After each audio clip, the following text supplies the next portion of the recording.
Sekali lagi saya ucapkan shalom untuk kita semua. Nah, adapun pertama-tama pasti kita ucapkan puji dan syukur kepada Tuhan Yesus Sang Kepala Gerakan, karena atas berkat dan rahmat-Nya hari ini kita dapat berkumpul eh, di Zoom ini, bertemu untuk membahas atau mempeakan tentang tema Natal yang akan diangkat oleh GMKI FEB USU di bulan Desember mendatang gitu. Nah, mungkin sebelum kita memulai pertemuan kita pada hari ini, kita akan berdoa terlebih dahulu. Mungkin doa pembuka akan dibawakan oleh Andrew. Baik, pada Inang Pendeta dan juga teman-teman sekalian, sebelum kita memulai kegiatan kita pada sore hari ini, ada baiknya kita berdoa terlebih dahulu. Mari kita bersatu dalam doa.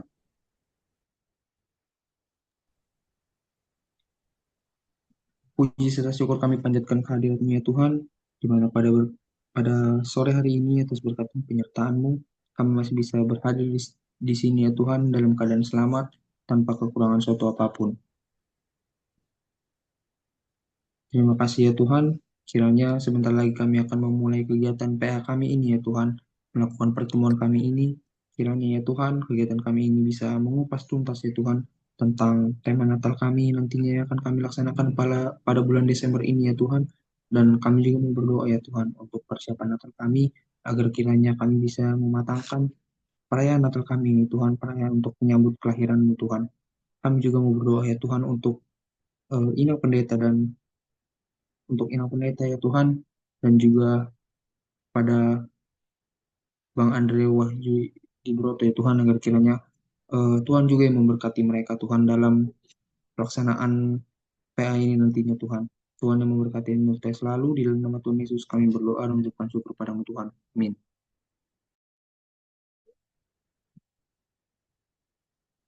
Baik, terima kasih untuk Andrew. Nah, jadi eh, selanjutnya sebelum materi mungkin aku mau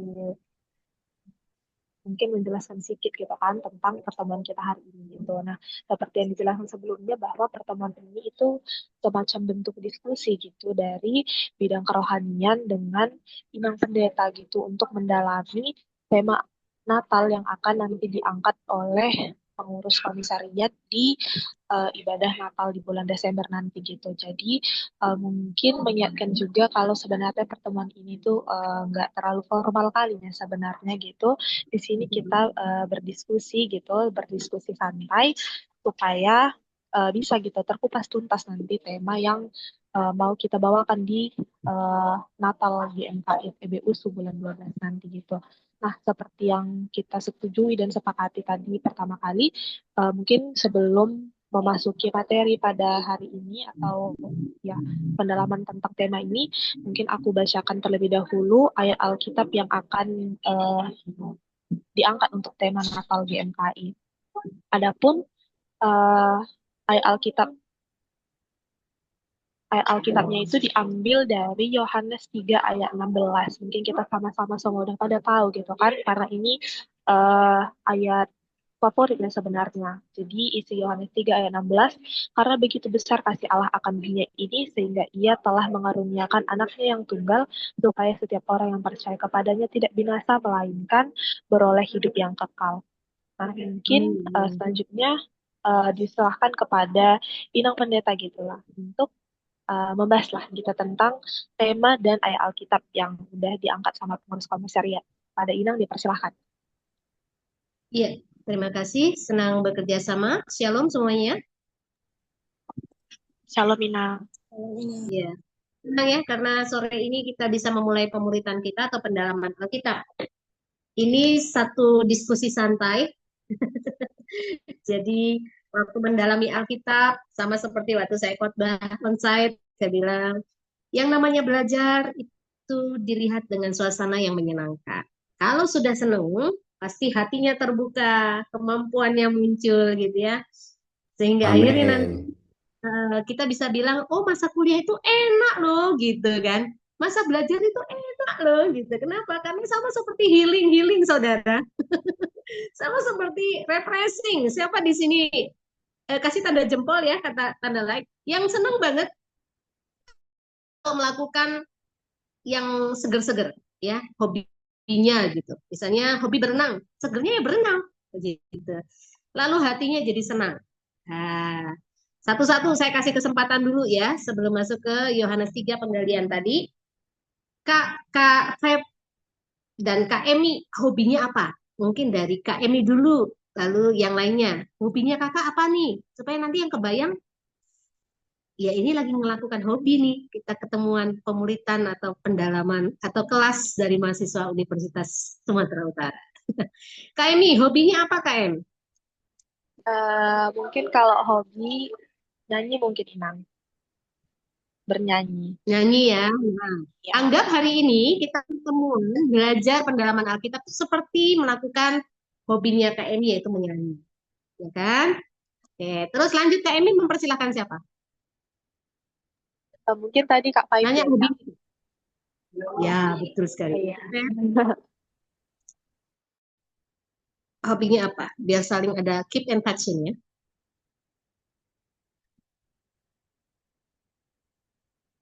Kak Feb apa? Kak Emi yang pandu. Kak Emi ininya kan? Pasti. Tanyain Oh, satu-satu Kak, hobinya apa? oh, baik, baik, baik Inang. Mungkin Kak Faib lagi ada gangguan jaringan mungkin ya. Mungkin Bang Umbu dulu lah, gitu. Apa hobinya Bang?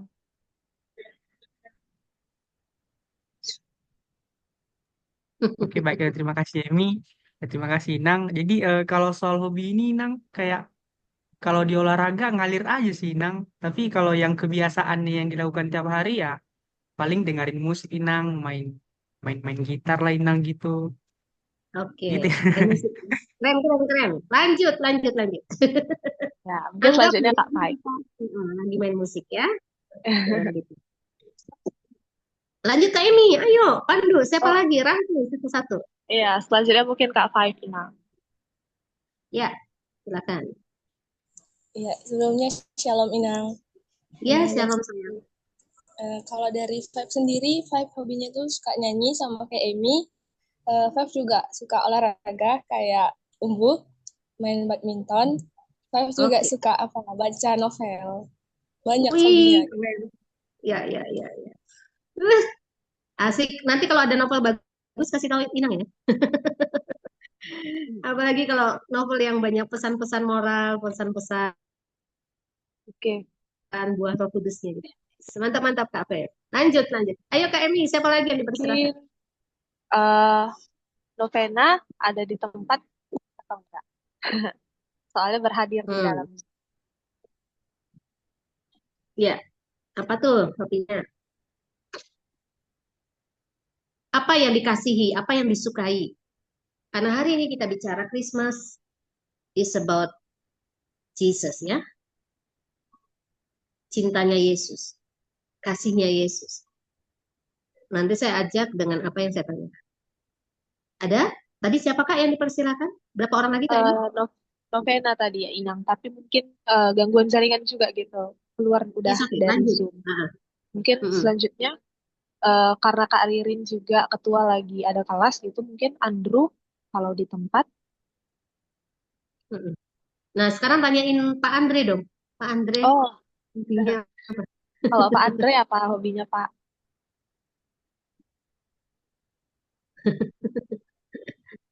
Sama ya. Oh, Jangan-jangan dia lagi sudah mempersiapkan mahasiswa lagi ngerekam.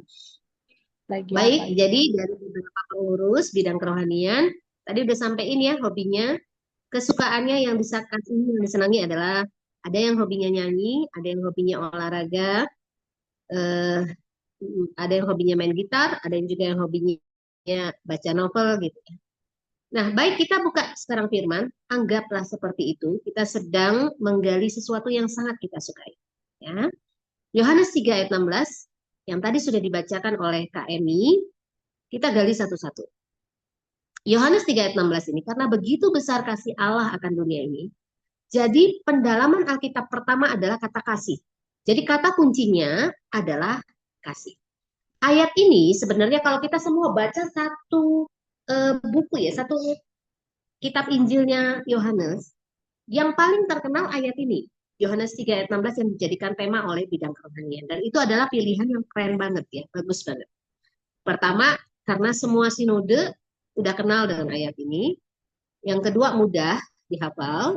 Dan yang ketiga, untuk mempersiapkan Natal, ayat ini memang adalah ayat yang disebut sebagai puncak dari pemberitaan satu kitab Injil Yohanes. Jadi menggali satu ayat ini itu adalah menggali sampai titik puncaknya dari satu catatan yang dibuat oleh murid Yesus tentang kasih. Nah, kalau mau disampaikan dari pertamanya adalah mengapa pengurus memilih ayat ini? Karena Natal bicara soal kasih. Tapi ayat yang bicara soal kasih itu banyak di dalam Alkitab. Lalu yang kedua, Inang Besti memuji ya bahwa pilihan ayat ini sudah tepat. Sebab ayat ini adalah puncak ataupun poin kesimpulan dari kitab Injil. Ya, jadi ada Injil Lukas, ada Injil Markus, Injil Yohanes gitu ya. Nah, dan banyak lagi dari bagian-bagian firman yang lainnya bicara soal kasih. Oke, mungkin itu pendahuluannya untuk pendalaman Alkitab. Mengapa memilih ayat ini? Menurut Inang itu adalah pilihan bijak. Karena selamat dong, kita tepuk tangan dulu kasih support untuk pengurus GMKI. Ya, keren ya. Yang kedua, apa sih yang ada di dalam ayat ini? Baik, Kak Emi boleh bacain sekali lagi ayatnya. Karena begitu besar. Kasih Allah. Ya, Kak Emi. Karena Ia begitu telah, besar kasih ya Allah. baik. Karena begitu besar kasih Allah akan dunia ini, sehingga ia telah mengaruniakan anaknya yang tunggal, supaya setiap orang yang percaya kepadanya tidak binasa, melainkan beroleh hidup yang kekal. Ya. Nah, saya mau bagi tentang kata kunci. Karena begitu besar kasih Allah. Pendalaman Alkitab pertama adalah membaca ayat ini berulang-ulang. Jadi, kalau ada orang ingin mendalami Alkitab, mempersiapkan saat teduh, bahkan juga untuk bahan renungan atau khotbah, minimal 10 kali baca. Ya. Nanti Kak Emi akan sering-sering, baru berapa kali baca Kak? 2 kali ya. Nanti Inang minta lagi baca ulang, minta lagi. Jadi dalam waktu materi disampaikan sampai jam 6, nanti minimal kita baca ulang sampai 10 kali. Siap ya para pengurus ya? Nah, oke, lanjut. Karena begitu besar kasih Allah akan dunia ini. Jadi ada alasan kenapa setiap kita dibawa kepada kata kunci kasih. Di dalam kalimat ini, kalau kita dalami, karena begitu besar kasih Allah akan dunia ini, pertama yang dibicarakan adalah Tuhan adalah pribadi terbesar yang mengasihi dunia. Jadi di kalimat pertama, di pendalaman itu, secara praktisnya, kita diminta untuk mengetahui alasan Tuhan Yesus datang ke dunia, alasan Juru Selamat hadir di dunia, alasan Natal kita peringati adalah untuk menghormati Tuhan yang menciptakan saya, menciptakan para mahasiswa, menciptakan kita semua, adalah pribadi yang hidup, pribadi terbesar yang mengasihi. Yang setuju katakan amin. Ya, Tuhan Yesus merupakan pribadi yang lebih besar daripada siapapun juga. Tuhan mengasihi seluruh umatnya. Dengan kata lain, Tuhan Yesus adalah pribadi terbesar yang pernah ada dan dia mengasihi dunia ini. Ya, jadi poin pertama, karena begitu besar kasih Allah akan dunia ini, poinnya apa? Kita lewat ayat ini diajak untuk mengenal Tuhan adalah pribadi terbesar yang mengasihi saya, mengasihi setiap kita. Itu dulu, jaminan bahwa dia mengasihi kita. Lebih dari orang tua kandung. Tuhan mengasihi kita. Lebih dari sahabat, teman satu kos, teman satu kuliah. Lebih dari orang yang kita kenal. Tuhan itu benar-benar terbesar. Ya, sampai bagian penggalian pertama, poinnya adalah tentang mengenal pribadi Tuhan adalah pribadi terbesar. Yang setuju, katakan sama-sama, buka ininya dong, volume suaranya supaya saya tahu ini aktif gitu ya. Sama-sama katakan yes gitu. Yes. Yes. Ya, tangkap ya. Nomor 1, Yohanes 3 ayat 16 ini pendalaman Alkitabnya, karena begitu besar kasih Allah akan dunia, adalah bicara soal Tuhan adalah pribadi tertentu, ya, yang mengasihi. Yang kedua, baca lagi Kak, untuk yang ketiga kali Kak Emi, sampai 10 kali nanti diulang-ulang loh ayat ini. Yuk, silakan Kak Emi. Karena begitu besar. Oke, baik pendeta. Karena begitu besar kasih Allah akan dunia ini, sehingga ia telah mengaruniakan anaknya yang tunggal, supaya setiap orang yang percaya kepadanya tidak binasa, melainkan beroleh hidup yang kekal. Ya, jadi garis bawahin kata mengaruniakan anaknya yang tunggal. Jadi di bagian pertama kita diajak mengenal, mendalami Alkitab tentang kasih. Poin pertamanya adalah pribadi Tuhan itu pribadi terbesar. Nah, yang kedua, mengaruniakan anaknya yang tunggal. Mari garis bawahin kata mengaruniakan. Itu bicara mendalami dari bahasa aslinya, untuk praktek sehari-harinya artinya menunjukkan. Menunjukkan ya, jadi mengaruniakan itu menunjukkan. Sama seperti seorang ibu, kalau dia dikatakan menunjukkan kasihnya kepada anaknya, kepada bayinya, maka ketika bayi itu nangis gitu ya, dia haus, dia lapar, apa yang dilakukan? Para mahasiswa, apa yang dilakukan seorang yang mencintai anaknya yang sedang haus dan lapar? Apa yang dia tunjukkan? Ada yang bisa jawab? Dia mengaruniakan. Mengaruniakan itu artinya memberi hadiah. Ya. Karunia itu artinya sesuatu yang diberikan cuma-cuma karena memang orang yang menerima pemberian itu butuh.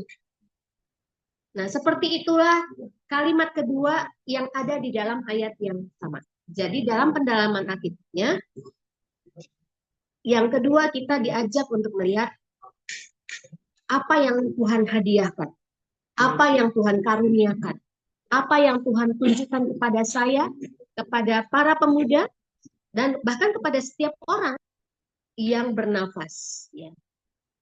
Kenapa? Karena nafas kita tidak pernah bisa beli di toko. Ya. Kalaupun ada orang di rumah sakit pakai oksigen cair gitu ya, mereka pakai oksigen, itu betul-betul sangat terbatas. Tapi kita sungguh tidak terbatas untuk menerima karunia. Dari banyak pemberian Tuhan, kesehatan, nafas hidup, ya, kemudian juga hari-hari keterampilan talenta. Tuhan mau tunjukkan bahwa kita itu manusia roh. Saya dan mahasiswa itu manusia roh yang punya jiwa, pikiran, perasaan, dan kehendak. Dan kita itu punya tubuh. Jadi kita ini manusia roh yang punya pikiran, punya pendapat, dan ada di dalam tubuh. Sementara ini tubuhnya bisa sakit kalau kita nggak makan, bisa lapar gitu. Sampai nanti kita punya tubuh baru yang disebut tubuh kemuliaan. Ketika tugas kita, panggilan kita, tujuan Tuhan, destiny Tuhan itu selesai. Makanya saya mendorong kita, kalau kita tahu bahwa Tuhan itu karena begitu besarnya mengasihi, ya Tuhan pribadi yang terbesar dalam mengasihi. Yang kedua, Tuhan itu menunjukkan kasih yang terbesarnya. Tuhan itu mengaruniakan anaknya yang tunggal. Maka kita tahu pemberian Tuhan banyak, nafas hidup dari Tuhan, nyawa dari Tuhan, hari-hari dari Tuhan, kesembuhan dari Tuhan. Tetapi hadiah terbesar, karunia terbesar adalah keselamatan. Jaminan keselamatan. Kalau ayat ini mau diangkat, dibawa kepada jaminan keselamatan, itu boleh. Ya. Jaminan pengampunan dosa misalnya, 1 Yohanes 1 ayat 9. Orang yang mengaku dosa, maka Tuhan itu setia dan adil. Dosa-dosanya akan dihapuskan, disucikan. Nah, dengan kondisi ini, jaminan demi jaminan kita bisa nikmati kalau kita bisa mengerti Yohanes 3 ayat 16, bahwa Tuhan sedang menunjukkan, Tuhan sedang memberikan, Tuhan sedang mengaruniakan. Dari bahasa aslinya, tindakannya adalah maukah kita menerima pemberian itu. Apakah pemberian terbesarnya? Keselamatan. Juru selamat yang lahir di dalam Yesus. Dapat ya? Nah, kalau sudah dapat poin yang kedua dalam pendalaman Alkitab ini. Pertama, Tuhan itu pribadi terbesar dalam mengasihi. Yang kedua, Tuhan itu menunjukkan kasih terbesar. Kasih Tuhan lebih besar daripada kasih para wanita, pria. Kasih Tuhan itu lebih besar daripada siapa ya? Siapa yang paling dekat dengan kalian? Pengurus mahasiswa. Sahabat, ada yang udah punya pacar? Nah, kabar baiknya hari ini, kasih Tuhan lebih besar dari pacar kita. Tuhan Yesus menyatakan kasih terbesar yang pernah ditunjukkan kepada siapapun karena dia rela mati bagi orang yang masih berdosa. Dia rela mati, dia rela hadir, lahir, tinggalkan surga yang nyaman, turun ke bumi yang kacau balau untuk memberikan jaminan keselamatan, memberikan jaminan pengampunan dosa, memberikan jaminan kesembuhan, memberikan dari kutuk dirubah menjadi berkat, memberikan jaminan yang kita butuhkan dan tindak. Ya, ini yang bisa saya bagikan untuk poin kedua. Nah, untuk poin kedua yang sudah dapat tangkap, boleh sama-sama bilang yes lagi, biar masuk poin ketiga. Yes. Yes. Oke, udah dia bilang yes, berarti sudah dapat ya. Sudah dapat ya tentang pribadi, itu dikenal di Yohanes 3:16 tentang menunjukkan tindakan ya. Jadi pribadi yang bertindak. Nah, yang ketiga kita masuk poin dari pendalaman Alkitab di satu ayat ini. Sangat dalam ya, sangat dalam. Oke, Kakak, bacakan lagi yang keberapa kali Kak Emi loh ya. Yang ini yang keberapa kali Kak? Target kita 10 kali baca. Yang keempat. Ya. Maaf, saya sambil flu ya. Dalam nama Yesus. Ya. Karena begitu besar kasih Allah akan dunia ini, sehingga ia mengaruniakan anaknya yang tunggal, supaya setiap orang yang percaya kepadanya tidak binasa, melainkan beroleh hidup yang kekal. Jadi kalimat pertama sudah kita gali ya Kak, karena begitu besar kasih Allah akan dunia ini. Kalimat yang kedua apa Kak? Kak Emi? Iya telah Sehingga ia mengaruniakan anaknya yang tunggal. Oke, mengaruniakan tadi sudah digali. Oke, lanjut kalimat berikutnya, ketiga. Supaya setiap orang yang percaya tidak binasa. Oke, sampai di sini. Nah, kenapa sih gitu ya? Ada kalimat supaya orang yang percaya itu tidak binasa. Kita boleh garis bawain kata orang percaya, percaya dulu, baru kata tidak binasa. Ya. Jadi beberapa orang kasihnya sangat terbatas ya. Kalau mau dikasih judul ini Christmas, temanya apa Kak? Ini Christmas is?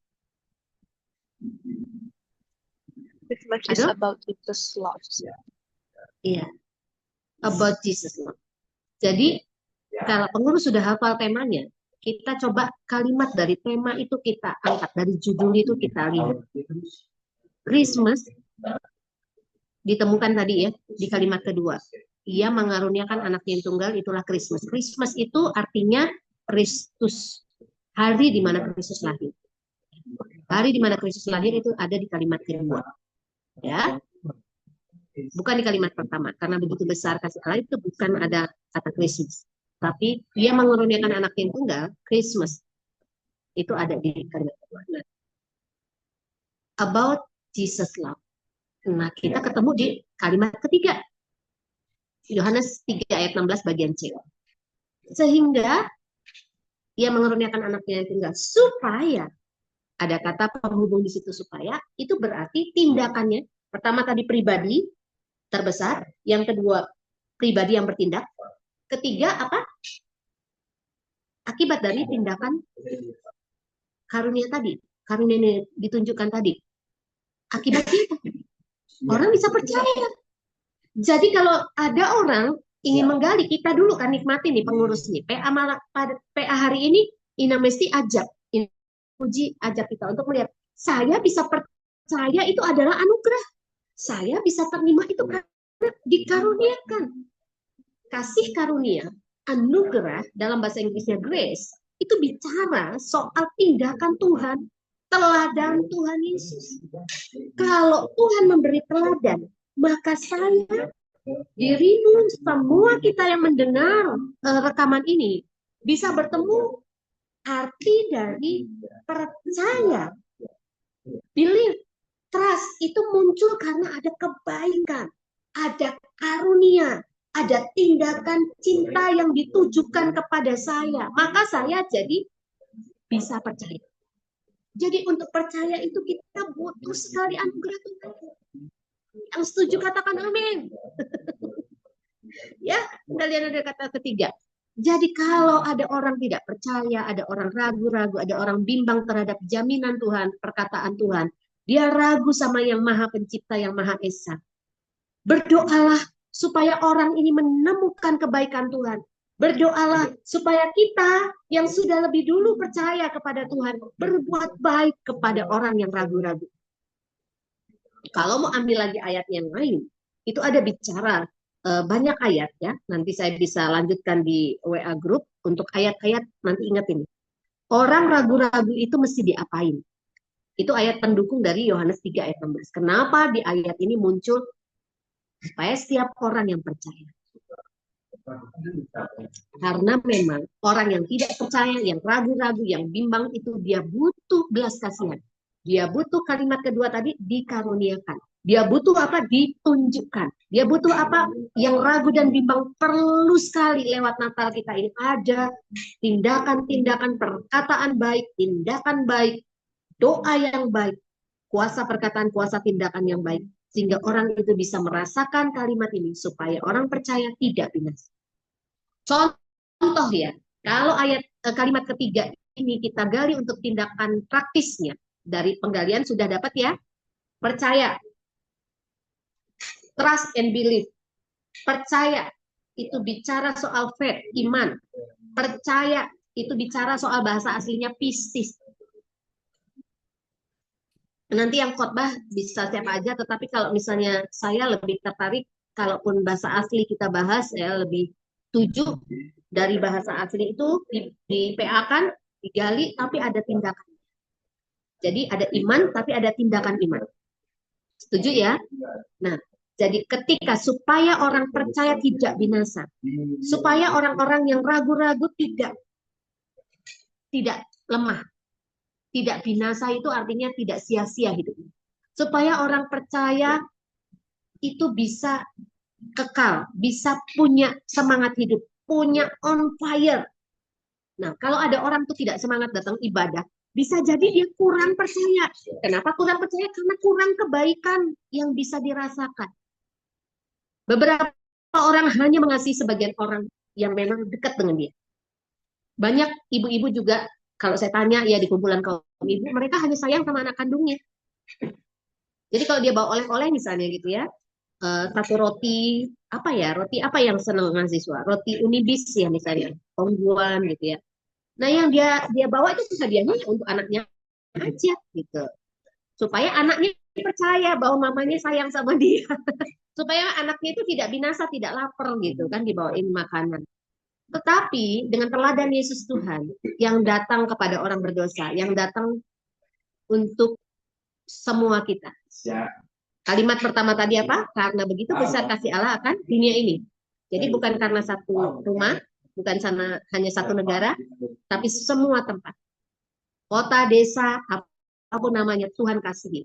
Ada lagunya kalau mau angkat ya. Tuhan mengasihi manusia dalam jumlah terbanyak, bukan dibatasi hanya kepada orang yang bertalian darah dengannya atau saudara kandung. Tapi Tuhan mengasihi orang-orang yang kerja di sekitar kita, orang-orang yang terkoneksi dengan kita. Jadi ada levelnya.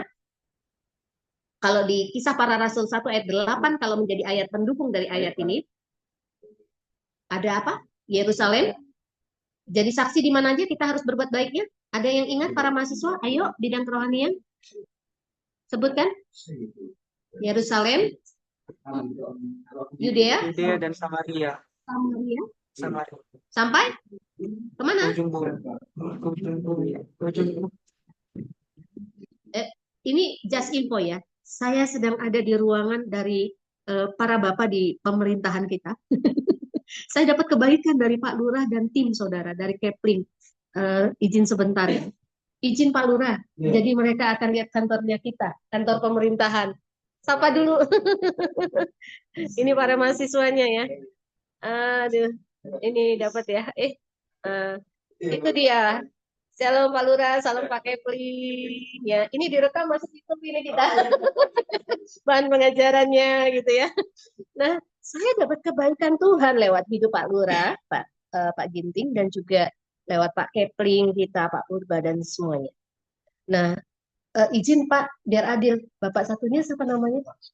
Pak Sebayang. Oh iya, jadi ada Pak Ginting, Pak Purba, Pak Sebayang. Jadi beliau-beliau ini tiga-tiganya adalah orang-orang di pemerintahan di daerah saya berdomisili. Dan kabar baiknya lagi, saya mau kasih tahu, mengapa kita perlu percaya pada kebaikan Tuhan. Ini testimoni saya yang baru aja. Hari ini kartu keluarga saya dan suami dan 3 anak kami itu selesai. Oh, 1 anak saya masih ada di Jakarta. Kartu keluarganya Christopher itu dia sudah mandiri sebagai pribadi, jadi masih KK Jakarta dan KTP Jakarta, DKI ya, Jakarta. Tapi anak saya nomor 2 dan 3 itu sudah ikut di kartu keluarga kami yang hari ini selesai. Jadi kami satu warga dengan para mahasiswa di Universitas Sumatera Utara. Dan siapapun yang menonton YouTube atau rekaman ini, ya percayalah, Tuhan tuh punya cara untuk menyediakan. Ini mempermudah sebetulnya, karena sedang ada beberapa dokumen yang diperlukan. Jadi kalau saya mau mondar-mandir ke Jakarta itu susah gitu ya. Jadi di pemerintahan dengan peraturan Presiden Prabowo yang baru dan semuanya sangat dipermudah untuk membuat lewat ada aplikasi lah, aplikasi untuk ngeprint, perpindahan semuanya itu dipermudah untuk membuat saya mudah terhubung dengan Kepling di sini, tidak di Kepling Jakarta lagi, lurah di sini bukan lurah di Jakarta lagi, begitu. Ini ada hubungannya dengan kalimat ketiga tadi, supaya kita percaya. Supaya kita tidak jadi binasa, iman, pengharapan, dan kasih. Supaya kita bisa menjadi orang-orang yang menjadi saksi kebaikan Tuhan dengan berbuat baik.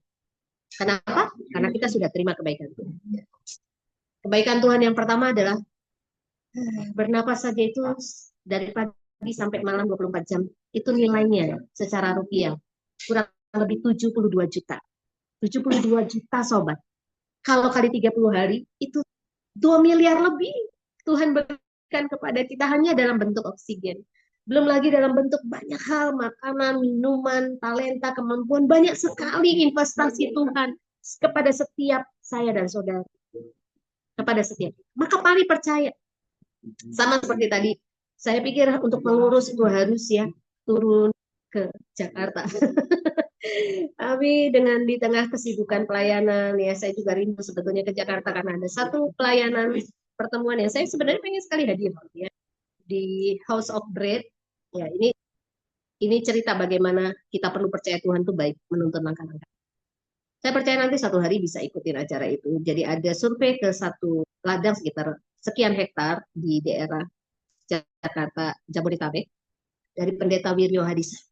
Ingin sekali ikut ya acara itu sebenarnya. Terus yang kedua survei ke rumah sakit itu kemarin ya tanggal 13 dan hari ini ada survei untuk mungkin perumahan atau apa di daerah Bali yang dikerjakan oleh sahabat saya, dia membangun di sana. Secara hati ingin sekali hadir secara onsite ya untuk bisa ikut gitu. Tetapi melihat harinya sama lagi, saya harus mengurus langsung nggak bisa diwakilkan untuk ke dinas kependudukan ya di Capil Medan. Jadi harus hadir. Dan suami saya sedang sakit, jadi ya harusnya beliau yang ke Jakarta atau ke Medan, tetapi akhirnya saya yang ke. Jadi balik lagi, supaya lewat satu ayat ini, Christmas about Jesus love, kita percaya. Itu untuk di kalimat ketiga. Oke. Dampaknya, kalau kita udah kenal Yesus pribadi terbesar dalam mengasihi seluruh dunia. Yang kedua, kita tahu kita dikaruniakan jaminan terbesar, yaitu keselamatan. Keselamatan tentang roh kita, keselamatan tentang jiwa yang bisa sembuh. Dokter terbatas hanya bisa sembuhkan sesuai dengan obat. Misalnya obat sakit kepala, obat sakit kanker. Tapi orang yang remuk hatinya, patah hati, orang yang putus asa, itu butuh Tuhan. Itu butuh yang maha pencipta. Nggak bisa dokter kalau orang patah hati. Setuju? Di sini ada yang lagi patah hati nggak nih para pengurus mahasiswa? Kalau ada, mari datang kepada Tuhan. Ya, Tuhan bisa karuniakan. Kalimat kedua, mengaruniakan anak yang tunggal. Yang ketiga, kita diminta untuk bisa terbuka, percaya. Supaya kita bisa menikmati kebaikan Tuhan. Supaya kita yang bagian pikirannya, perasaan, mungkin pernah kecewa, cita-cita, pernah gagal. Apapun itu kabar baiknya sore ini, di dalam Yesus Kristus Tuhan, di dalam Juru Selamat itu, ada kesembuhan. Yang dokter tidak bisa kerjakan, Tuhan bisa. Bahkan yang dokter bisa kerjakan tuh, ada Yesus Kristus sebagai dokter di atas segala dokter yang bisa. Berapa banyak yang lihat kalau orang lumpuh, ya kan? Dia lumpuh udah bertahun-tahun. Saya sendiri pernah doain orang lumpuh berjalan. Berapa banyak sih dokter orang yang sudah meninggal bisa dihidupkan? Gak ada. Tapi Tuhan bisa. Saya pernah berkali-kali ya, selama 30 tahun jadi pendoa, saya itu mendoakan orang mati tetap mati. Tapi ada satu kali Tuhan izinkan. Karena Tuhan gerakkan jam 1 pagi, saya baru tidur jam 12 malam, baru selesai kerjakan tugas, baca Alkitab, dan mau tidur, dan tidurlah 1 jam. Baru tidur 1 jam. Tiba-tiba tetangga saya jerit-jerit nangis, karena anaknya berhenti bernapas, dan sudah membiru badannya. Nah, jadi saya keluar kamar, saya bangunkan suami juga nggak marah ya, dia suami yang baik. Jadi waktu saya bilang, papa, tetangga kita nangis-nangis gitu. Nah, suami saya bangun, dan kami keluar sama-sama ke tetangga. Kami tanya ada apa, rupanya anak mereka meninggal mendadak ya gitu ya. Tempat panas tinggi 3 hari udah dibawa ke dokter, tapi di hari ketiga meninggal. Nah, saya tanya Tuhan, apa yang Tuhan kehendaki lakukan? Tuhan bilang gini, itu karena bayi ya, gendong bayi itu dan kamu nyanyi gitu. Jadi saya gendong, saya nyanyi nggak bilang dalam nama Tuhan Yesus hidup lagi, hidup gitu. Enggak, saya nyanyi, hanya nyanyi karena sudah detak nadinya nggak ada, badannya sudah membiru, dia sudah coba buka bajunya, dia kompres segala macam gitu ya, sambil nunggu minjem mobil mau dibawa ke rumah sakit terdekat. Nah, karena memang sudah meninggal, kita semua sudah cek nadi dan semuanya nggak ada. Jadi waktu saya gendong, saya nyanyi sesuai dengan apa yang Tuhan gerak. Selama ini kalau saya doain orang meninggal, ya tetap meninggal, gitu ya. Paling tinggal pelukin keluarga yang ditinggal. Tapi hari itu, dini hari subuh itu kesaksian bagaimana supaya kita percaya, ya masih ada Tuhan yang benar-benar bayi itu tiba-tiba bernafas lagi, badannya yang membiru tiba-tiba bisa mulai berubah jadi pucat jadi mulai merah. Nah, waktu mobil datang langsung dibawa, terus dokter waktu cek jantung semuanya dia bilang, wah anak ini gitu ya, terdeteksi sebenarnya meninggal gitu ya, ada beberapa bagian yang sangat lemah, tetapi dia bilang kalau sampai seperti ini pasti ini Tuhan, kami aja nggak bisa lakukan. Jadi rumah sakit atau dokter bahkan ruang gawat darurat hanya tolong yang masih bernafas, ya bisa ditolong. Tapi kalau yang sudah berhenti nafas, ya tetap nggak bisa. Nah, itu yang saya mau sampaikan, bahwa kalimat ketiga, supaya kita percaya. Kata percaya tadi bahasa aslinya di Alkitab sudah saya sampaikan, kemudian juga dalam bahasa Inggris saya sudah sampaikan, tetapi prakteknya yang paling penting. Percayalah Tuhan itu sayang pada saya dan pada semua kita, dan dia tidak inginkan untuk membeda-bedakan kita. Tidak. Maka mari datang apa adanya, jujur apa adanya, dan terimalah kebaikan Tuhan dengan hati yang ucap syukur. Nah, kalau mau di bagian ketiga ini, poin ketiga, ada ayat pendukung tentang 1 Tesalonika 5 ayat 18. Nanti di WA Group kita bisa bahas juga ayatnya. Ayatnya berkata begini, hendaklah mengucap syukur dalam segala hal. Sebab itulah yang dikehendaki Tuhan di dalam Kristus Yesus bagi kami. Mengucap syukurlah dalam segala hal, sebab itulah yang dikehendaki di dalam Kristus Yesus bagi kami. Kata mengucap syukur itu di bahasa aslinya, kalau di perjanjian lama namanya toda, ya. Toda itu artinya berterima kasih. Ya. Tetapi kalau di perjanjian baru itu bahasa aslinya mengucap syukur adalah ekaristi. Nah, ekaristi itu artinya 2.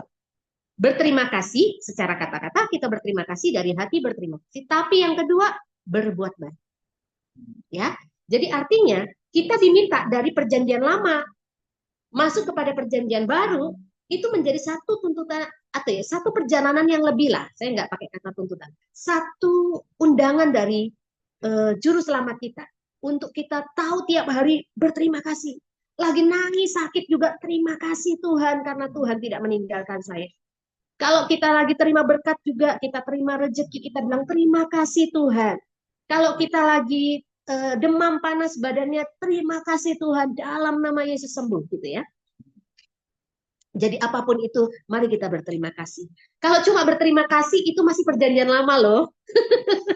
Tapi kalau kita berbuat baik karena kita percaya banyak orang sakit seperti kita butuh ya dibuatkan sup, diantar makanan, dibagi minuman hangat itu tindakan-tindakan sederhana sih peduli seperti itu. Tetapi Tuhan suka. Ya, mahasiswa. Jadi ini yang bisa saya sampaikan ayat pendukung dari kalimat ketiga di Yohanes 3 ayat 16. Oke, lanjut. Kak Emi baca yang keberapa berarti? Ayat ini? Yang kelima, yang Baca kelima yang ini. kelima kali. Oh, kita harus baca 10 kali kan? Itulah pendalaman Alkitab, baca berkali-kali. Ya. Yohanes 3 ayat 16, karena begitu besar kasih Allah akan dunia ini sehingga ia mengaruniakan anaknya yang tunggal supaya setiap orang yang percaya kepadanya tidak binasa melainkan beroleh hidup yang kekal. Oke. Nah, ini kalimat terakhir sebenarnya melainkan beroleh hidup yang kekal. Nah, kata tidak binasa melainkan beroleh hidup yang kekal kita sambungkan ya. Binasa itu bicara soal neraka. Memperoleh hidup yang kekal itu bicara soal surga. Nah, kalau dibicarakan tentang di persiapan Desember, akan dibahas apa sih fungsinya neraka diciptakan sama Tuhan yang Maha Pencipta. Ini kabar baik. Neraka itu tidak diciptakan sebagai tempat manusia sebenarnya. Neraka itu diciptakan untuk malaikat-malaikat yang memberontak karena dia pengen sekali tidak menghormati Tuhan. Dia pengennya dia yang disembah. Siapa namanya? Lucifer. Lucifer adalah makhluk yang disebut malaikat di surga, tapi dia punya banyak keterampilan, lalu disombong. Ya, di Perjanjian Lama dikatakan, akulah bintang timur, aku hendak menyamai Tuhan, gitu ya. Nah, siapapun kita, apapun kepintaran kita, dengan pada waktu kita mengandalkan pengetahuan, mengandalkan jasa. Saya sudah capek begini, saya sudah lakukan ini untuk mama, untuk papa, untuk abang, untuk adik. Saya sudah begini, capeknya saya sudah begini di pekerjaan Tuhan, di kuliah. Dengar kabar baiknya, apapun yang bisa kita kerjakan baik, itu karena dikaruniakan. Kalimat yang kedua tadi ya. Karena Tuhan mengasihi pribadi yang terbesar, yang kedua dikarunia. Itu hadiah. Nafas itu kan tadi hadiah kan? 72 juta per hari. Karena harganya berapa? Oksigen 25.000 per liter. Jadi kalau harganya nanti naik tahun depan, harga oksigen per liternya naik jadi 30.000. Berarti per harinya 24 jam itu kita butuh 8.000 liter, itu harganya lebih mahal lagi naik, lebih dari 72 juta. Setiap bangun pagi, sebetulnya kita masih hidup. Hidup adalah kesempatan untuk hidup memilih antara suasana neraka dengan suasana surga. Ada amin? Nah, jadi sekali lagi mari pilih untuk berjalan bersama Tuhan. Mari pilih untuk menolak yang namanya sombong. Karena satu dosa saja, Lucifer keluar dari surga. Dan sekarang tugasnya menggoda manusia di bumi. Kenapa? Karena dia nggak mau kesepian di surga. Sepertiga malaikat masuk ke neraka. Jadi neraka itu ditetapkan untuk tempat para pemberontak. Tempat orang yang tidak tahu berterima kasih kepada Tuhan yang memberi nafas dan memberi segala. Dan itu bukan tempat Anda dan bukan tempat saya. Dari penggalian ini, Yohanes 3 ayat 16, Christmas about Jesus love. Mari ingatlah bahwa kita ditakdirkan hidup untuk berterima kasih. Ya, yang malaikat di surga 2/3 lagi bisa lakukan itu nyanyi, tapi lagu ucapan syukur, lagu terima kasih tidak bisa mereka nyanyikan. Terima kasih karena dari sakit aku sembuh. Terima kasih dari buta aku melihat. Itu nggak bisa. Nggak bisa malaikat nyanyikan. Karena nggak punya pengalaman. Saya dan saudara lah yang bisa menyanyikan. Ya kan? Ada lagu Amazing Grace, how sweet the sound that saved a wretch like me. Wow, Kalau saya dan saudara, sangat besar anugerah-Mu yang berikanku selamat. Ya, dulu ku buta terhilang, tapi sekarang ku melihat. Jadi mari dengan ayat ini kita yang bagian departemen kerohanian dulu, kita mengambil sari-sari dari vitamin dari ayat ini. Jangan ambil tawaran suasana neraka. Neraka itu bukan hanya bicara nanti setelah mati. Surga juga bukan bicara hanya nanti setelah meninggal. Sekarang suasana surga bisa dibangun oleh orang-orang yang mengucap syukur dalam segala hal. Karena itu kehendak Tuhan. Orang-orang yang tahu bahwa pribadi Tuhan yang terbesar itu menerima saya dan saudara apa adanya. Dia adalah terang, apapun kegelapan yang kita pernah lakukan, Tuhan bisa menerangi, Tuhan bisa merubah. Amin. Yang kedua, selain pribadi yang terbesar dalam kasih, Tuhan itu sendiri adalah yang mengaruniakan. Dia siap memberi hadiah setiap hari dia beri nafas, dan itu hadiah. Dan termasuk keselamatan. Keselamatan karena lahir baru itu roh, tapi kesembuhan pikiran itu proses ya, karena psikologi. Itu proses hari demi hari. Baca firman, baca kitab suci, doa tiap hari, doa tiap hari, doa tiap hari. Baca kitab suci, doa tiap hari kalau mau tumbuh. Itu adalah hadiah di karunia.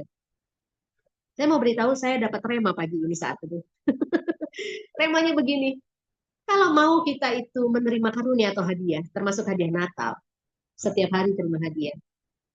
Sadarilah bahwa murid-murid itu diajak Tuhan Yesus bukan pertama-tama diajak khotbah, bukan. Tapi diajak apa? Doa. Diajak ngobrol, diajak diskusi seperti kita sekarang, guys, gitu ya. Teman-teman, gitu anak-anakku, diajak doa. Jadi komunikasi yang lancar dengan Tuhan itu sangat penting untuk bisa menolak kesombongan, menerima kemampuan rendah hati, menolak suasana neraka, menerima damai sejahtera atau shalom, kebahagiaan yang penuh. Shalom itu dalam bahasa aslinya erin. Erin itu artinya kebahagiaan, damai sejahtera yang utuh. Kayak cincin ya, cincin itu melingkar penuh tanpa ada putus, itu berarti unlimited. Ya, semua yang berjalan bersama Tuhan, terhubung dengan Tuhan itu akan menjadi pribadi yang unlimited. Unlimited doanya, unlimited pengampunannya. Saya masih terus belajar, karena kalau saya udah nggak komunikasi, nggak doa ya, nggak baca Alkitab itu langsung seperti ada saluran yang tersumbat. Seperti kemampuannya itu berkurang gitu, untuk bisa menjadi pribadi yang ilahi seperti Tuhan Yesus sebagai kepala, saya dan saudara adalah tubuhnya, gereja. Nah ini yang bisa, dan nyanyian pendukung untuk bagian keempat ini, apakah neraka atau surga yang kita pilih sehari-hari? Berjalan bersama Tuhan atau berjalan berdasarkan kemampuan ego kita? Ya, jadi ada lagunya gini, ku terhubung denganmu. Ini bisa jadi pendukung ya. Selalu melekat di hatimu. Firman-Mu itulah dasar hidupku yang berkuasa atasku. Ada juga sih teman yang mengubah ya. Dia kalimatnya ku terhubung menjadi apa? Ku menyatu. Ayo nyanyikan mahasiswa ya, dengan sama-sama yang tahu lagu ini. Ku menyatu denganmu. Ku menyatu denganmu. Selalu melekat di hatimu Tuhan. Firman-Mu itulah dasar hidupku yang berkuasa atasku. Jadi ketika suasana surga, suasana damai sejahtera, suasana shalom yang dibawa oleh Yesus Kristus. Yesus artinya keselamatan, Kristus artinya urapan. Ya, dimampukan. Jadi mari terima keselamatan, Mari terima kasih sayang Tuhan. Mari terima kuasa kematian kebangkitan Yesus. Yaitu kuasa kematian pengampunannya. Kuasa kebangkitan adalah hidup yang dipimpin oleh Roh Kudus dengan membaca firman dan melakukan firman setiap hari. Itulah surga. Itulah suasana kekal. Tapi orang-orang yang menjauhkan diri dari ibadah, itu berarti sedang suasana neraka.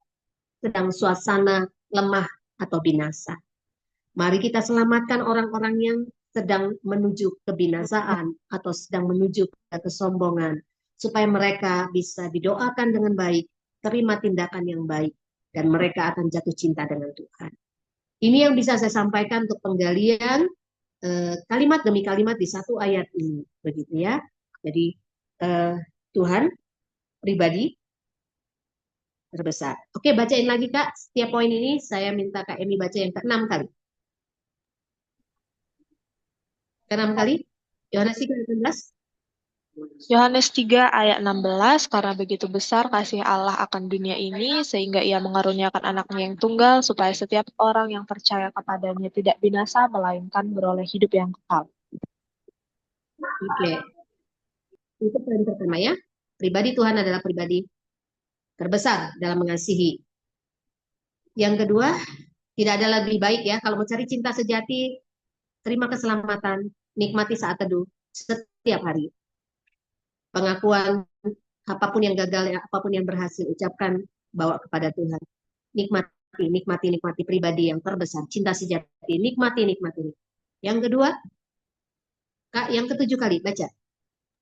Poinnya adalah Tuhan mengaruniakan, Tuhan menunjuk tindakan kasih. Baca yang ke-7 kali, Kak Emi.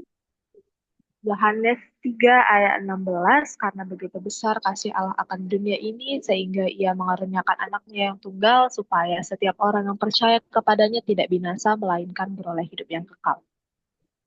Ya, jadi ia mengaruniakan anaknya yang tunggal. Anaknya yang tunggal adalah Yesus Kristus. Yesus artinya Mesia. Kristus itu artinya urapan. Jadi keselamatan dan urapan disediakan Tuhan. Kalau sudah selamat, sudah bisa hidup, lalu bisa dipimpin Tuhan menuju penyediaan-penyediaan Tuhan, maka kita akan mengalami pembaharuan, kekuatan, kesembuhan, apapun yang dibutuhkan setiap hari di dalam hadirat Tuhan. Ya, itu poin yang kedua. Tuhan mengaruniakan, Tuhan menunjukkan. Ya, lewat anaknya yang tunggal, satu nama saja, Yesus Kristus. Kuasa kematian Yesus, kuasa kebangkitan Kristus. Jadi Yesus Kristus, kematian kebangkitan itu tidak bisa dipisah. Kita bukan hanya memiliki teladan hidup yang mati seperti tokoh agama lain, tidak. Dia mati dan dia bangkit. Itulah Yesus Kristus. Jadi saudara, siapa yang mau terima pengampunan dan juga jaminan kehidupan yang bisa semakin tangannya diberkati, tangannya diurapi, ya, untuk bisa memberkati baik diri sendiri maupun orang, baik dalam keluarga kandung di rumah kita maupun yang bukan kandung. Oke, lanjut yang ketiga, bacaan yang ke-8 kali ya Kak. Yohanes 3 ayat 16, karena begitu besar kasih Allah akan dunia ini, sehingga ia mengaruniakan anaknya yang tunggal, supaya setiap orang yang percaya kepadanya tidak binasa, melainkan beroleh hidup yang kekal. Ya, jadi tujuannya yang ketiga adalah poinnya lewat Christmas atau Jesus Love itu kita dibawa untuk menikmati cinta, menikmati tindakan cinta, dan menjadi percaya. Kalau kita berkata saya cinta Tuhan, tapi hati kita bimbang dan ragu. Saya cinta Tuhan, tapi kita tidak mau percaya. Saya cinta Tuhan, tapi malas-malesan dalam pelayanan Tuhan. Hitung-hitungan di dalam pelayanan Tuhan. Saya mengajarkan anak kandung saya tiga-tiganya. Dan bersama suami saya sepakat bahwa pelayanan itu ladang untuk nabur. Boleh nggak sih kalau terima di dalam pelayanan ada orang yang memberkati dengan keuangan, memberikan kita baju atau memberikan makanan? Boleh. Tapi ingat, setiap kali orang itu nabur sama kita harus punya niat dalam hati.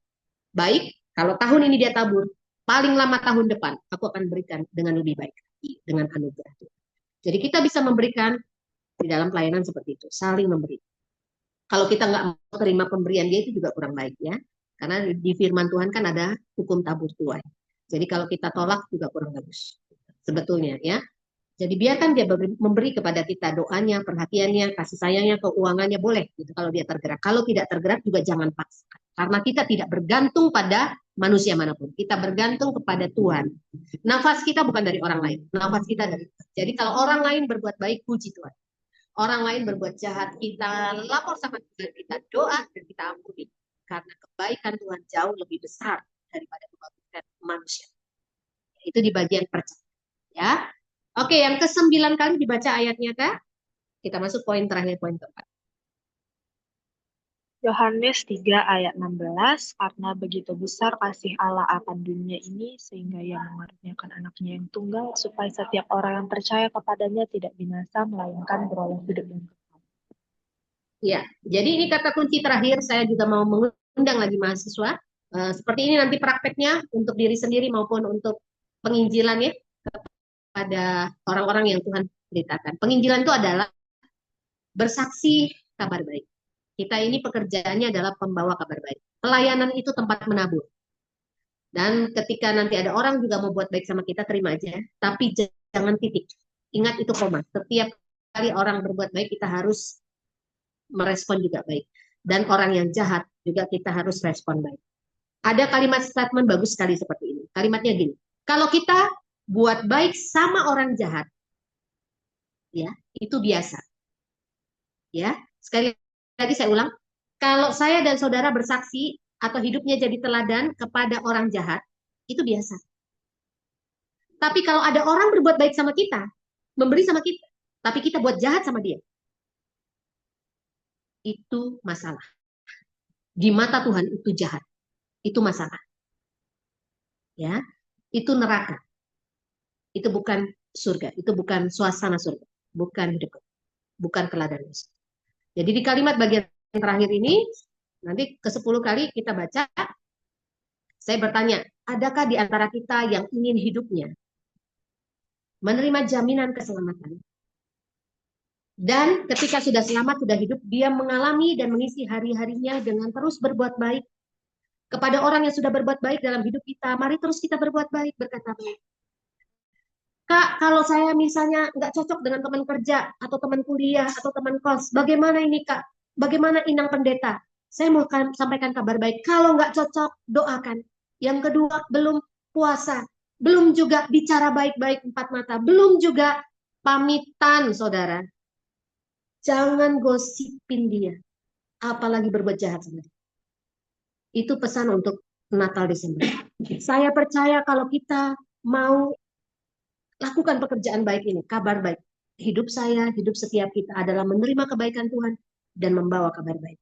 Kabar baiknya apa? Pertama, Yesus artinya diselamatkan, diampuni. Kristus artinya dibangkitkan untuk bisa menolong orang, menjadi berkat. Jadi kalau orang itu menerima Yesus, menerima Kristus, maka hidupnya menerima keselamatan. Bukan perbuatan baik kita yang bisa selamatkan, tapi penebusan. Kalau disebut katanya domba agung atau pendamaian atau kurban agung ya. Jadi saudara-saudara kita yang muslim itu, anak-anakku, itu adalah saudara kita loh. Ismail dan Ishak itu saudara satu bapa loh. Jadi saudara-saudara yang di luar Kristen itu, saya sampaikan kabar baiknya ya, lewat Zoom ini, lewat pengajaran di YouTube juga, mereka adalah satu saudara kita. Jadi mari terus-menerus minta anugerah kebaikan Tuhan dengan cara apa? Baca firman, baca kitab suci, supaya dari kitab suci itu saya dan engkau tidak kekurangan makanan rohani untuk jiwa kita sembuh, jiwa kita kuat. Saya ngaku kok, saya jujur, saya juga pernah kecewa, saya juga pernah sedih, saya juga pernah sakit. Di saat itulah saya butuh nyanyian, butuh firman, butuh kitab suci lebih lagi. Supaya sembuh. Kalau sudah sembuh kan kita sehat ya, bisa bergerak lagi, bisa berbuat lagi. Baik kepada yang seiman maupun yang tidak seiman.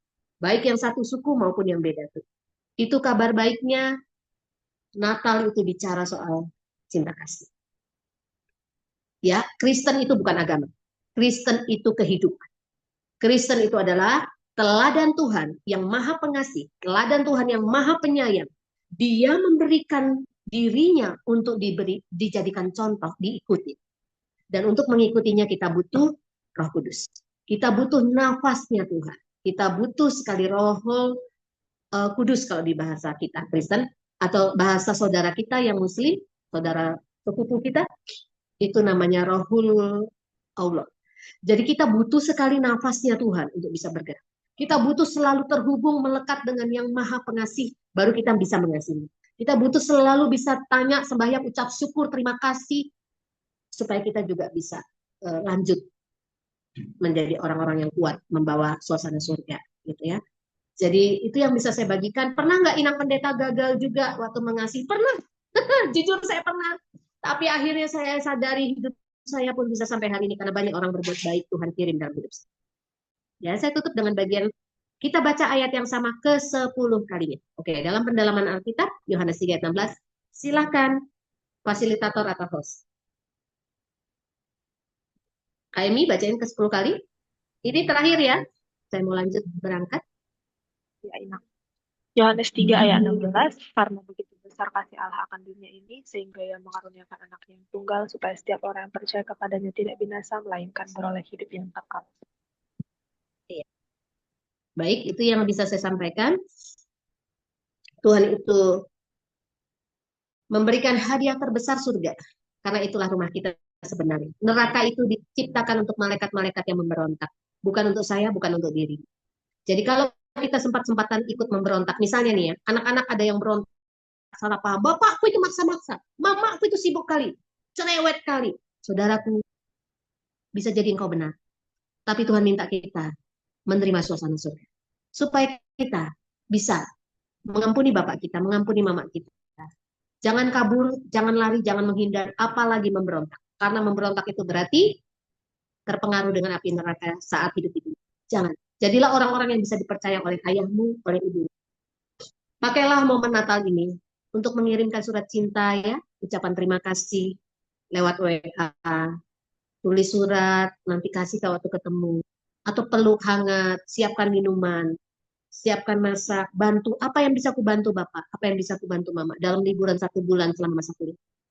Itulah praktek dari suasana surga. Undangan Tuhan adalah mari bersiap menjadi penghuni surga dengan menerima keselamatan Yesus dan menerima kuasa kebangkitan yaitu Rohul Allah ataupun Roh Kudus itu dengan selalu berdoa. Sembahyang baca kitab sucinya, lakukan apa yang kitab suci kita Alkitab katakan. Dan ingat baik-baik, tidak ada seorang pun bisa berbuat baik di luar Tuhan. Tidak ada. Kalau orang itu tidak mengerti bahwa dia dicintai, diampuni, maka dia cenderung juga melukai orang lain. Kalau dia terlalu banyak dituntut, maka dia cenderung juga menuntut orang lain. Jadi mari kita menjadi orang-orang yang mau di hadirat Tuhan, di dalam pembacaan Alkitab, dalam sembahyang kita, dalam pertobatan kita, dalam doa puasa kita. Kita mengaku dengan rendah hati berkata, sayalah orangnya Tuhan yang tiap hari butuh oksigen. Sayalah orangnya Tuhan yang setiap kali butuh pengampunan dari Tuhan. Sayalah orangnya Tuhan, Tuhan yang kacau balau. Ia nggak bisa menikmati dan terasa hampa kosong kalau bukan Tuhan yang mengisi hati. Hidup kita bukannya kita lagi, tapi Yesus Kristus dalam kita. Keselamatan dari Tuhan dan kebangkitan atau kemampuan untuk berbuat baik. Jangan sekedar hanya di kata mulut berterima kasih, lalu tindakan kita mencekal orang lain untuk maju dan diberkati, terima rezeki. Jangan. Mulut kita itu perjanjian lama ya, berbuat baik, berkata baik, berterima kasih. Tapi di perjanjian baru, berkata baik disertai dengan tindakan. Ada amin? Mari saya undang bertanya di akhir daripada pendalaman Alkitab ini. Mari taruh tangan kanannya di dada bagi yang ingin menikmati Yohanes 3 ayat 16. Yang ingin menikmati cinta sejati dari Tuhan yang Maha Pengasih, Maha Penyayang. Mari ikuti kata-kata ini. Kita doa penutup ya. Terima kasih Tuhan. Kami mau menerima pribadi yang terbesar. Tuhan yang maha besar. Tuhan yang maha pengasih. Tuhan yang maha penyayang. Christmas about Jesus adalah tema yang malam ini kami gali, kami perdalam. Dan kami menemukan kamilah orangnya, sayalah orangnya yang membutuhkan juru selamat, membutuhkan pendamaian, membutuhkan kurban yang agung dari semua dosa-dosa kami, membutuhkan jaminan untuk bisa dibaharui hidupnya oleh darah Yesus. Oleh darah Yesus. Oleh darah Yesus. Terima kasih Tuhan.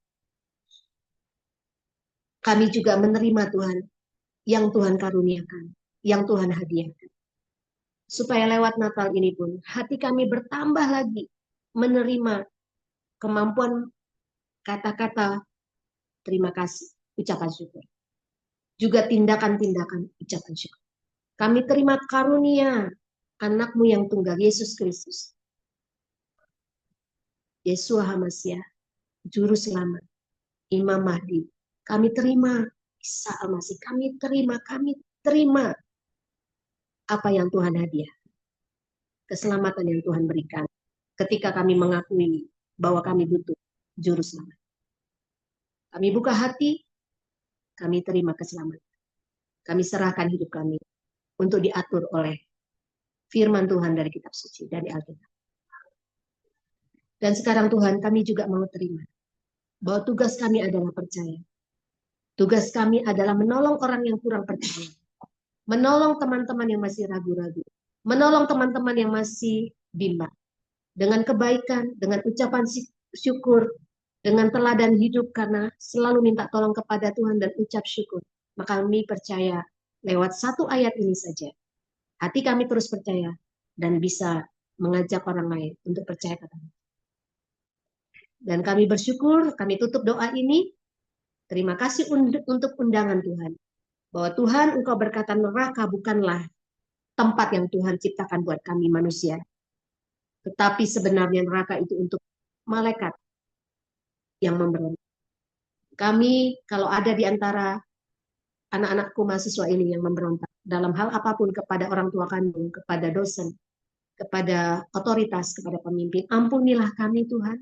Tolong kami terus berbuat baik dalam rumah dan di luar rumah kami di lingkungan. Supaya kami betul-betul membawa suasana surga. Karena kami membebaskan hidup yang kekal.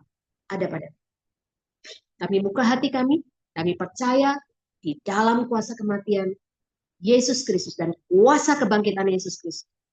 Kami menerima jaminan keselamatan. Dan kami menerima jaminan untuk bisa hidup, menjadi teladan, dan menjadi berkat oleh kekuatan dari Roh Kudus Tuhan. Dalam Yesus kami terima Natal yang terbaik tahun ini, lebih baik dari tahun kemarin, karena ada arti cinta, memahami kasih Yesus Kristus. Kasih, cinta, love itu artinya agape, artinya tanpa syarat. Artinya kami murni, fokus hanya dengan satu nama, yaitu Tuhan saja. Dan tidak ada tempat untuk Tuhan yang lain. Hanya satu nama, Yesus Kristus Tuhan. Tidak ada tempat untuk berhala yang lain. Tidak ada hobi kami yang melebihi cinta kami pada Tuhan. Semua hobi harus menjadi kesempatan kami. Tetapi membawa orang yang kami berikan kebaikan itu, ajak ibadah, ajak untuk mereka menikmati pengampunan Tuhan dan perjanjian pendalaman Alkitab. Kami percaya Tuhan, di dalam Yesus, ketika kami baca firman, baca Alkitab, kami berjumpa Tuhan.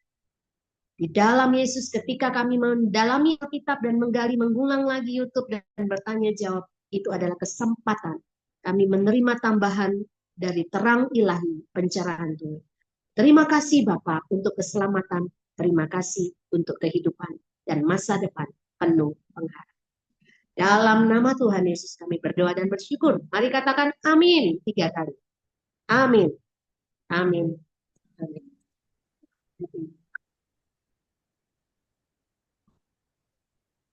Oke. Sudah ya? Saya tutup ya. Oke, Kak. Zoom. Inang, terima kasih ya, Inang. Sudah. 18.30, jadi pas kita mulai 1 jam. Selamat persiapan Natal. Saya senang loh PA-nya. Yang senang juga dengan pendalaman Alkitabnya hari ini, pemuritan hari ini, boleh katakan yes. Yes. Terima kasih ya. Bisa saya kembalikan kepada para pengurus.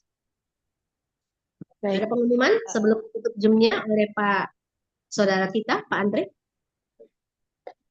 Baterai saya tinggal 2% ya. Baik, Inang. Mungkin untuk menutup itu kami ucapkan terima kasihlah kepada Inang untuk usahanya juga, untuk penyempatan waktunya juga, dan untuk eh, pendalaman pendalaman Alkitab lah, pendalaman ayat tentang tema Natal yang akan kami bawakan nanti gitu. Eh, dari PA semakin baiklah pemahaman kami Ya, tentang terima kasih. tema nanti Kak gitu, Emi, sehingga saya izin duluan keluar boleh? Karena ini yang menjemput saya, tim panitia oh sudah telepon berkali-kali. Pak Andre baik, dan teman-teman, kita tutup Zoom ya. Alright, alright. oke, Take care ya. Boleh Inang. di-mute, Makasih, nanti kita Inang. lanjut di WA Group. Makasih Oke, Inang. baik. Makasih, WA Inang. Group ya. Makasih, Kak Umu Inang. nanti yang pandu. Pak Andre boleh Selalu dihitung Inang. 1, 2, 3 supaya ini bisa di-close, Pak. Oke. Diakhiri Jadi rekamannya. rekamannya sudah selesai ya? Kita close yuk. 1,